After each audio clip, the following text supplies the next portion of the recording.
Vous en avez déjà entendu parler et elle vous terrorise, la fraude dans les certificats d'économie d'énergie. C'est tout de suite dans Cali Éco-Responsable. Jingle!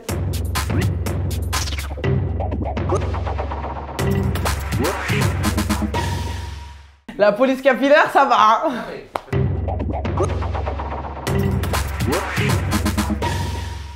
On considère comme fraude toute différence entre le contenu de votre dossier et la réalisation de votre chantier.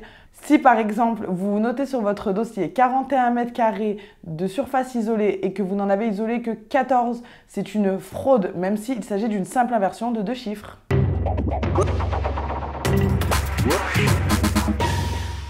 Pour reconnaître un fraudeur, c'est simple, il vous suffit d'user de 5 astuces. La première, votre fraudeur vous contactera toujours par téléphone.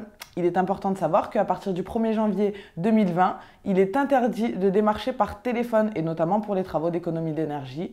Donc, si vous êtes contacté par téléphone et que vous n'avez pas rempli un formulaire pour donner votre autorisation, sachez qu'il s'agit peut-être d'un fraudeur. Deuxième point, sachez que votre installateur doit vous faire signer un dossier de certificat d'économie d'énergie et une attestation de fin de travaux à la fin de la réalisation des travaux. Il est important de savoir que si votre installateur vous demande de les signer auparavant, cela peut être considéré comme une fraude. Troisième point, sachez que votre installateur est contraint de réaliser une prévisite pour vérifier que le chantier est faisable et dans quelles conditions. Il est important de savoir que si la prévisite n'est pas réalisée, le chantier devient donc frauduleux. Une quatrième façon de reconnaître votre fraudeur. Votre fraudeur doit vous informer sur vos droits. Il est obligé de vous fournir, notamment dans le cadre des C2E, ce qu'on appelle un cadre de contribution sur lequel est renseigné les sites internet et les numéros de téléphone auprès desquels vous pouvez vous renseigner.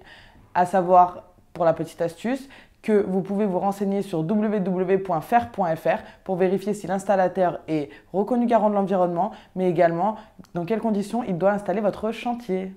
Cinquième et dernier point pour reconnaître un fraudeur. Votre fraudeur vous demandera de payer un montant qui est supérieur à ce qui était renseigné sur votre devis ou pire encore, il éditera plusieurs factures avec le même numéro de facture. Attention!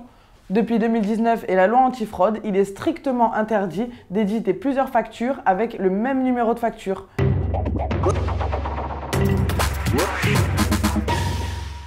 Chers installateurs, pour ne pas passer pour des fraudeurs, il est très important de bien informer vos clients sur leurs droits, mais également sur tous les process d'installation. Pour être plus clair, toute erreur est rattrapable. Si jamais vous faites une erreur sur votre chantier ou bien dans votre dossier, n'hésitez pas à expliquer au client l'erreur qui a été commise et à demander une nouvelle signature de dossier ou bien à demander tout simplement d'effectuer un SAV et de réparer l'erreur qui a été commise sur le chantier.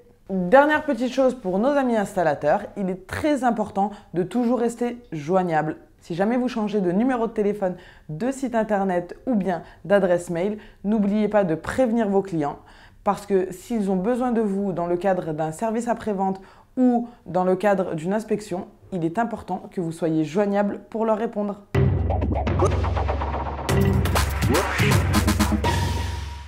Dernière petite information, très importante, dans le cadre des travaux d'isolation, 20 à 30% des chantiers sont recontrôlés par un inspecteur accrédité COFRAC. Son métier est de vérifier que les règles de l'art sont bien respectées, mais également que la facture et les documents qui sont restés chez vous sont cohérents avec le dossier qui a été transmis auprès de l'administration. Cali Éco-Responsable, c'est terminé pour aujourd'hui, mais vous pouvez toujours venir nous rendre visite sur notre site internet.